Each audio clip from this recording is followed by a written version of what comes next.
It's 7 o'clock in the evening in India. Good evening and welcome to StratNews Global. I am Nitin Gokhale, and today we are going to discuss the possibility of a hot summer on the line of actual control between India and China as the standoff in Ladakh enters its 10th month this month.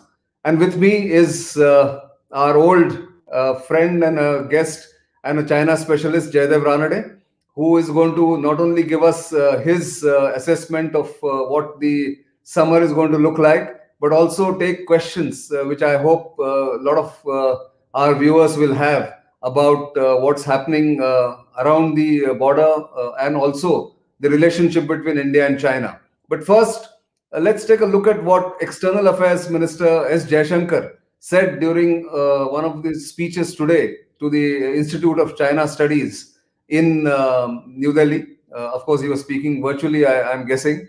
And the points that he made about where do India and China stand are something that I think the world will take notice. And certainly we in India must take notice. He says, Ladakh standoff has profoundly disturbed India-China ties.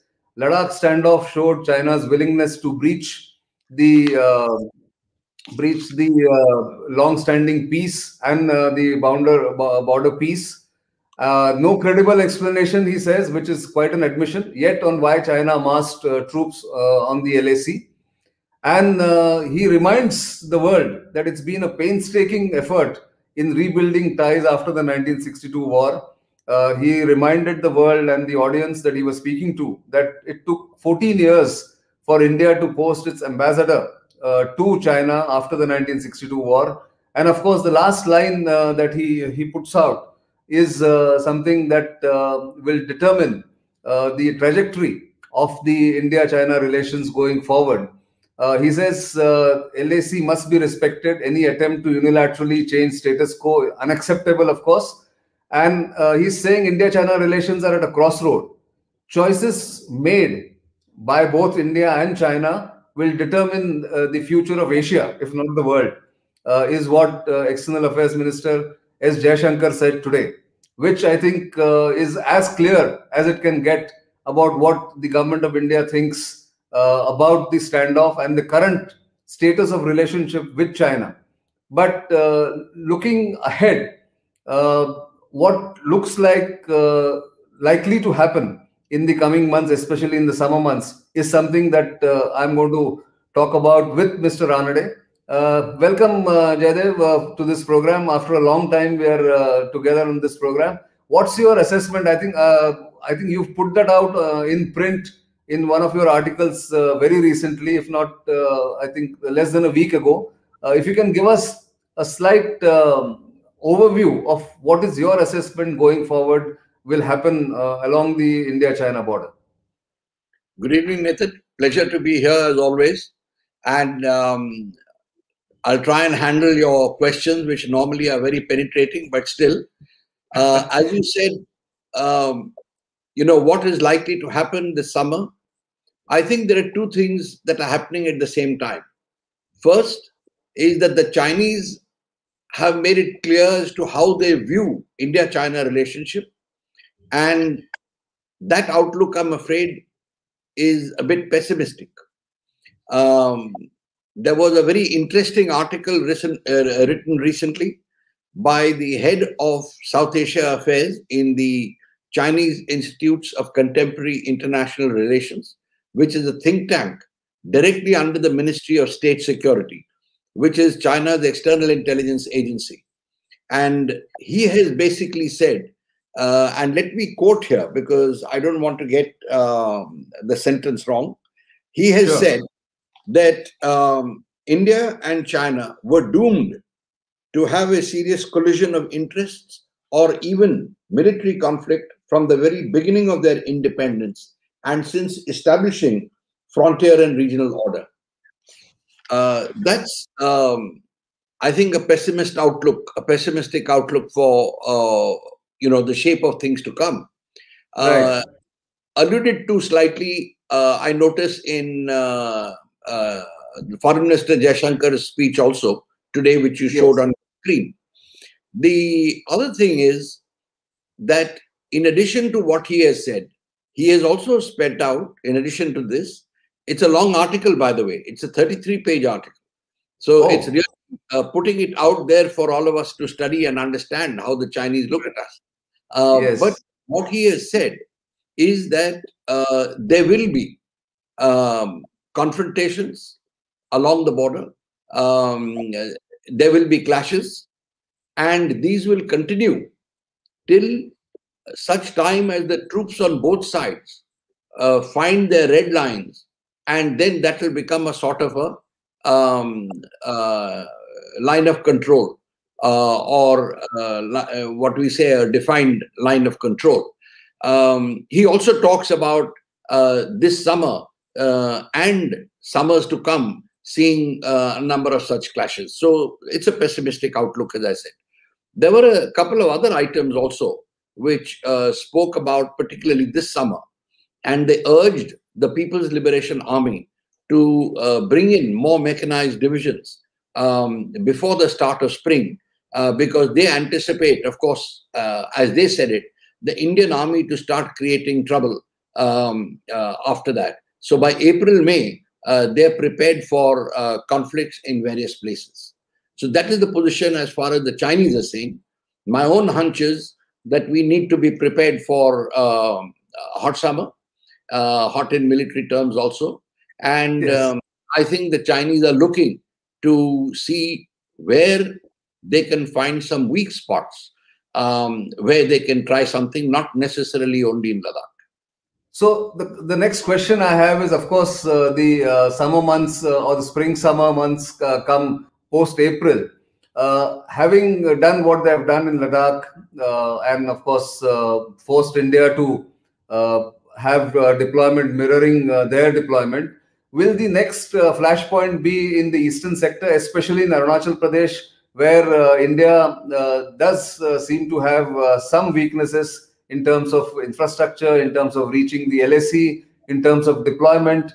So what do you think will happen as far as the next flashpoint is concerned? Because if you look at Arunachal Pradesh, it still remains underdeveloped. The infrastructure as well as the deployment may be adequate for defensive purposes. But what if the Chinese become aggressive in some of the areas where India takes time, or Indian troops take time to reach? What's your take on that? Nitin, it's a 4,057-kilometer long border. Now, and much of it is in mountainous territory, deep gorges, heavily wooded, particularly in the eastern sector. So here, if the Chinese do plan something, we have to be very alert as to where they're coming, what their intentions are, etc. And it's like, if I may say, a thief trying to enter someone's house. The when to come, where to go in is something that the thief will decide. Whereas the house owner, he will only get alert when the knocking starts on the door, or the man is trying to get in. So we have that problem. But I think our people should be alert by now. I mean, they've had enough time. Similarly, the Chinese also, I think, would have realized that our troops are mobilized, they're on the alert, and that makes it so much more difficult for the Chinese to spring a surprise on us. I think whether it's eastern sector or the central sector, we should not ignore the central sector either, Nitin. And Exactly. but I think their intention is to do something sharp, swift, even if it is local. Idea is to humiliate us and humiliate our government.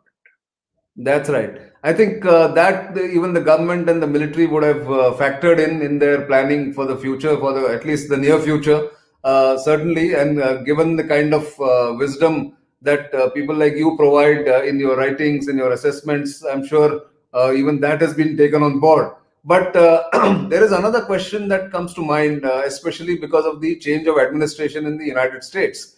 The Biden administration is being anticipated as not being as hard on China as the Trump administration was. So when he was sworn in as the President of the United States on 20th of January, I think since then, the Biden administration's actions have not been as soft or as conciliatory towards China, certainly not yet. But going forward, do you think that will impact how Chinese behave along the LAC or with India? Personally, I don't think so. It won't have much of an impact for the simple reason, let us assume that the Biden administration gets a bit soft on China. There are no indications of that as yet.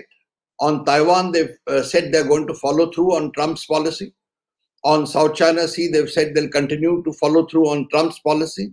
On trade, they're again talking about manufacturing in the United States, etc. So let us see how that goes. I think the broad consensus in America is that America wants to remain the preeminent power. They don't want to allow China to replace them. So there is going to be a contest. But however, let us assume that the Biden administration is a bit soft on China. That doesn't mean that Beijing is going to ease the pressure on us.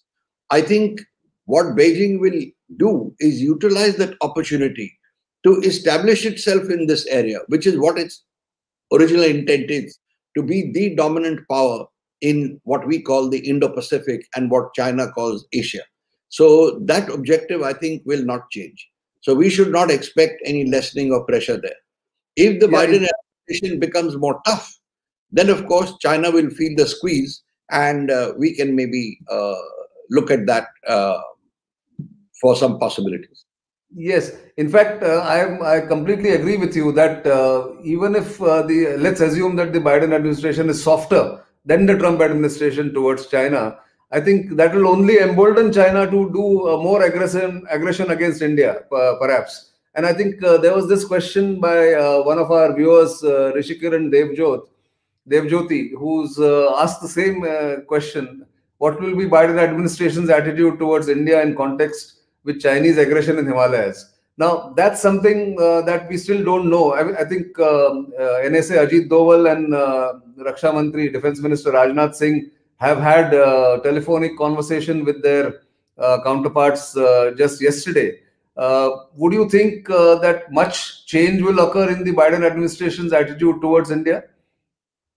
I don't think there'll be too much of a change in the context of India and China, because it suits America to keep the pressure on China. We are the only power which has stood up against the Chinese. In fact, I would go to the extent of saying more than even the United States. The United States has not confronted China in the South China Sea. We have taken them on. We have stood up to them, whether it was Doklam or now. So I think to that extent, our credentials are proven as far as the Americans are concerned. Secondly, in this area, there is, I would say, a convergence of interest. Neither does it suit America if China rises beyond where it has. In fact, they would prefer it to come down a bit. And we seem to be the only power who are capable of stopping that rise. Japan hasn't really made up its mind. It's still oscillating between whether it should or should not. Right. Vietnam is a very small power, so it'll take time for them to draw it in. But if we look slightly westwards towards Afghanistan, depending on what Biden plans, whether he's planning to pull out the troops or not, leave just a token presence, I think their special interlocutor continues to remain there. I mean, in that job, the holdover from Trump. So whether Biden will then again start looking, more positively towards Pakistan is a factor. I'll mention here that Biden received the highest civilian award that Pakistan gives foreigners, the Nishan-e-Hilal or something, and so that is there a factor. Plus, there is been traditionally a pro-Pakistan lobby in the U.S. administration and U.S. Defense Department. So maybe that will factor in. But as far as China is concerned, I think it will be a totally different ballgame that the Biden administration, I don't think, will change its posture on that. Yeah, so in that context, there's another factor which a lot of analysts have spoken about, and even I think I spoke about in November during an interview with an American investor, angel investor, when he was asking what would be China policy in 2021. So I had hazarded a guess that time saying that China's first objective is Taiwan, and you've been speaking about it and writing about it. There is one question in that context from, I'm sure it's not a real name, Bechara Sanki. He says, does China's aggression with Taiwan have any effect on Ladakh issue? What is India's stance on China and Taiwan? So, what is going to be China's approach? Will it open one more front? I mean, it's already opened a front with Taiwan. It's a perpetual front, but it's showing more aggression against Taiwan of late, especially after Biden has taken over. What do you see happening there across the straits? I think they're testing Biden. They're testing Biden to see what he will do. After particularly Blinken, the new US Secretary of State, said that he agrees with Trump's policies as far as Taiwan is concerned and he'll follow them through. So this is a test. Secondly, it is also one of the pledges that Xi Jinping made to his people when he said that the great rejuvenation of the Chinese nation will take place by 2021, which means the recovery of lost territories. Of course, that impacts us. But it also impacts Taiwan because they have been making persistent efforts to get Taiwan back. I think two factors here. One is that their special affairs office that looks after Taiwan has got re-energized, and one of Xi Jinping's men is in charge. Secondly, on Hong Kong, we are seeing China is taking very tough and unambiguous positions. That is also to show that, they are not weakening their stance as far as Hong Kong is concerned, which is another one of the territories that has come back. So on Taiwan, I think they will keep pushing. They're looking to see for either a sign of weakness from the Biden administration, in which case maybe they will, continue push from their United Front department, from the covert methods, and try and split the DPP, get it to lose. That is the Taiwan's ruling party, get them to lose. Or otherwise, if they notice that the Biden administration is unwilling to take a firm stand as far as the military posture is concerned, I wouldn't rule out the possibility of them even trying something. Because Xi Jinping, from what one hears, reports filtering out of Beijing, there are a lot of people who are recommending that this is the right time for China to try something. Exactly. In fact, in that context, there are two related questions. You answered them, but I just want to give the viewers the pleasure of seeing their questions here. Devashish Priyabrata is saying, is China seeing an opportunity in unstable USA and Europe? If that's true, then Taiwan, Ladakh could be target. I don't think USA is unstable, but Europe certainly is in a mess. And Aditya Acharya is saying that should India rely or trust the Biden administration in tackling China? Is USA trustworthy?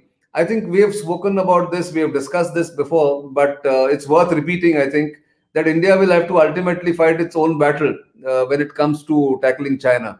Would you agree? Absolutely. I think on this, I don't see US soldiers coming and fighting our battles for us or anyone else. At the most, the US may provide us, and as they are, with intelligence, with weaponry, etc. Of course, on payment. But I'd like to address one question here when he talks about trustworthy. Trustworthy in international relations is only, limited to where interests coincide. I think once a country finds that we are gone beyond their own agenda, then that trust factor gets replaced by either self-interest being perpetuated or backing off. I don't see that. Therefore, I think both sides are very conscious that trust, yes, up to a point, yes. If you have a common foe, then there is a lot of trust. Otherwise, it will be more of how far who benefits. That's true. Also, just to inject some lighter moment in our discussion, there is Nitin Nimkar who's saying this, which will, I'm sure, gladden the hearts of people in Pune. It's saying Gokhale and Ranade talking about India-China relations. Feels like we are in Pune, but You'll find many of them there too. sorry. You'll find many of them there too in Pune. There too, Same. of course. There are quite a few people who are interested in India, China, even in Pune. But we are in Delhi, of course. And as I can see, Shubhankar Ghosh is asking, what can we expect in summer of 2021 once the snow melts in the passes? Do we expect a limited but two-front conflict? Well, anybody's guess, but would like you to come in here. Well, certainly I would look at the possibility, strong possibility of small scale clashes. A lot depends on whether the Chinese want to keep it within a limited threshold. That is, they don't want it to escalate into a full-fledged firefight. They wanted to keep it below that. We might come across a lot of this pushing, shoving and all that, including some of the barbaric weaponry that they used last time. But it could well spill over into a firefight, I think. And that will have removed the last fig leaf of the peaceful border that we talk about. But I do expect clashes, and I think, if frankly, to be very honest and to go out on a limb somewhat, if Xi Jinping has to really retain his credibility and keep his popularity high within China, inside China, then he has to inflict a blow on us. I don't think that will be possible if his troops are wielding clubs and sticks.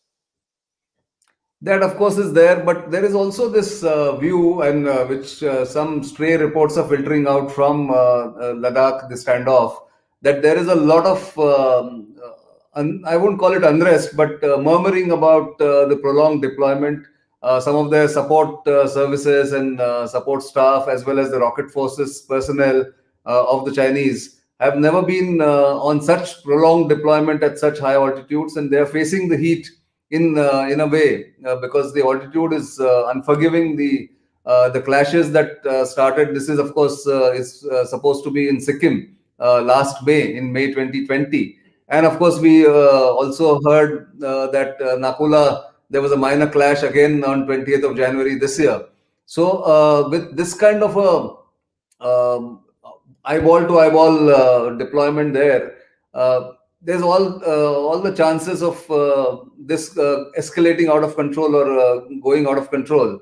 So therefore, there are 2-3 questions people are asking. There are similar questions. Is it why can't India be proactive? Like Aniket is asking, is India ready to shift its strategy from only reacting to acting more proactively to change the status quo on the LAC?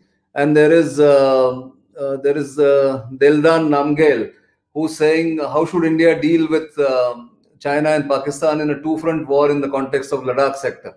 I think very relevant questions, and I don't think anybody has a very clear answer, but certainly you would have some idea of what should be done. Well, to come to the first question, I do feel that we have been reactive for far too long and for so many years. Every time it is China that sets the agenda. Even now, it is the same thing. I think our armed forces, particularly the higher command, has to start thinking in, if I may, I don't want to sound facetious, but in military terms. They have to think in terms of imposing costs on the adversary instead of only hanging on to a defensive line. When we talk of defense, etc., it reminds me of the Maginot Line, and you know what happened there yes. in Second World War. So we have to start thinking in terms of imposing costs. I was very pleased to read that the Agni 5s and Agni 7s and all that have started moving up. They've got operationalized, which means we can now target the Chinese heartland. So I think we have to think of alternatives. What are the moves that we can make and keep China on the defensive? After all, it cannot be just one-sided. So I think that is the first comment I will make. And I hope you're thinking of that. The second, I think this talk about disgruntled elements in the Chinese army, etc. I hope it's not wishful thinking. It could be, but I haven't found any indications of that elsewhere. I would expect that the Chinese are giving even more allowances or higher allowances than what they normally give to their troops there. Secondly, I did get reports earlier of them recruiting Mongol youth for being brought in to serve at these high altitudes. In fact, the Mongols were asking, why are you taking us? There are so many more Hans. But anyway, they were trying to bring them in. The third I've heard is that the troops, when they're rotated, the new fresh batch come in. And I would expect that now there is a fresh batch. But having said all that, ultimately, of course, they are untested youth. We talk a lot about the youth in China being more prosperous, coming from the eastern seaboard, used to a more comfortable lifestyle. But let's not forget that a large proportion of the people recruited to the PLA ground forces at the level of the troops, the soldiers, etc., are from rural areas. So they are hard enough. So I think there is a balance there. We shouldn't write them off. But yes, they are inexperienced, and I think that's as far as I would go on that point. Yeah, that's a very crucial point that you make. There is this question from Surajit Niyogi who says, how would you assess your weak point identities found in the probes being attempted? Our satellite inputs will be more crucial. I think that's a crucial point, that our ISR capabilities, both tactical and strategic, need to be, I'm sure they've been upgraded now, and they need to be on their toes. Would you agree, given the fact that we are anticipating already that the eastern sector may be on fire? It may be a hot summer in the eastern sector rather than Ladakh in the spring, summer months. As I said, Nitin, for us, the problem is a bit complicated because we have to look at the entire stretch of the border.